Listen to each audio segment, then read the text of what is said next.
So hello and welcome to my YouTube channel. आज हम बात करने वाले हैं इंडिया इंग्लैंड T20 सीरीज़ के बारे में। जैसा आप जानते हैं, इंडिया बहुत ही बुरी तरह ये T20 सीरीज़ गवा चुका है। Despite being the world champions, forget about the competing, we have been outplayed throughout the series without showing any intent of winning whatsoever. Team combination से लेके, टीम स्ट्रैटेजी से लेके, ऑन फील्ड डिसीजन से लेके, selection से लेके, everything has been downhill. I don't know what the issue is. Mindset issue है, skill issue है, टेम्परामेंट इशू है। बिकॉज आई एम श्योर अगर टीम इन्वॉल्वमेंट अच्छा होता, अगर ये सारे प्लेयर्स सही स्पेस ऑफ माइंड में होते, these players would have thrived in these conditions and they have before. Gautam Gambhir का जो कोचिंग टेन्योर है, it's been very very miserable, very disappointing, very questionable and very hypocritical. उन्हों को खुद नहीं पता है कि वो क्या डिसीजंस ले रहे हैं। इतने हिपोक्रेट स्टेटमेंट्स वो देते हैं।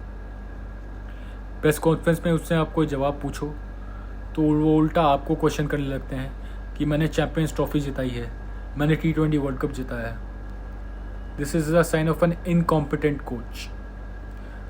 So it's time that India should look beyond his tenure and find a really solid and comprehensive and very competent coach for the future. जहाँ तक लॉसेस की बात करूँ, मैं सीरीज़ लॉस की बात करूँ, तो बैटिंग हमारी बिल्कुल नहीं चली। आप बस पावर हिटर्स पे रिलाई नहीं कर सकते हो। आई डोंट नो क्या हुआ इन प्लेयर्स को, मे बी अडेप्ट नहीं कर पाई है सही से, but overall it's been very disappointing यार। मतलब being an ICT fan for over years, अब इनको देखने का मन ही नहीं करता है ऑनेस्टली।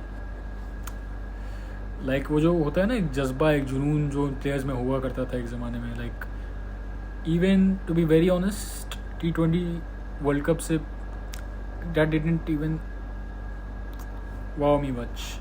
सो या, बहुत सारे क्वेश्चंस हैं, बहुत सारे टफ डिसीजंस लेने की ज़रूरत है टीम को, टीम मैनेजमेंट को, सेलेक्टर्स को, BCCI को regarding the coach.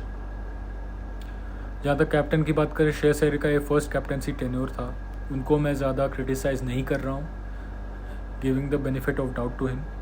As a player he is been decent throughout the series, but again जब आपका डिसीजंस ही पीछे से लिए जा रहे हो, I am talking about the coach Gautam Gambhir, who cannot accept his mistakes, who cannot take accountability for the losses, it's bound to happen. So yeah, I would say India need to look forward in terms of team management, team selection, coaching decisions, everything. आपके इतने अच्छे अच्छे players बाहर बैठे हैं, आई don't know why Rajat Patidar को ये क्यों नहीं ले रहे हैं। लाइक ये कहते हैं ना, T20 पे IPL के बेसिस पे प्लेयर सेलेक्ट करते हैं। He has been a 2-time IPL winning captain back to back, and इनको ये टीम में कंसिडर तक नहीं कर रहे हैं। So you can think who is the mind behind all the selection all stuff. तो मैं बस यही बोलूँगा, टीम इंडिया को बहुत कुछ सोचने की ज़रूरत है। Being an ICT fan, I am very very disappointed. जाते जाते एक चीज़ बोलूँगा कि एज फैंस हमारी रिस्पॉन्सिबिलिटी है कि हम जितना इनको हाइप करते हैं, जितना इनके ऊपर इमोशंस अपने खर्च करते हैं, एंड जब मैं देखता हूँ ये फील्ड में हंस रहे होते हैं इतनी बुरी परफॉर्मेंस के बाद भी, I guess we should shift our attention to something more relevant. जो स्पोर्ट्स में प्लेयर्स अपनी दिल जान लगा रहे हैं, जो पैशन से खेल रहे हैं, जिनमें बहुत ज़्यादा एक अर्ज है, एक जुनून है। I am talking about hockey, badminton और अदर स्पोर्ट्स, एथलेटिक्स। बहुत जुनून है इन प्लेयर्स में। जिस जुनून से आप क्रिकेट प्लेयर्स को सपोर्ट करते हो, आई वुड जाते जाते यही बोलूँगा, I am a very passionate Indian cricket fan, but honestly in today's time I feel it's not worth it, because they don't value our emotions. और या सो बाकी स्पोर्ट्स में भी आप इतने जून से सपोर्ट करो। थैंक यू, नमस्कार।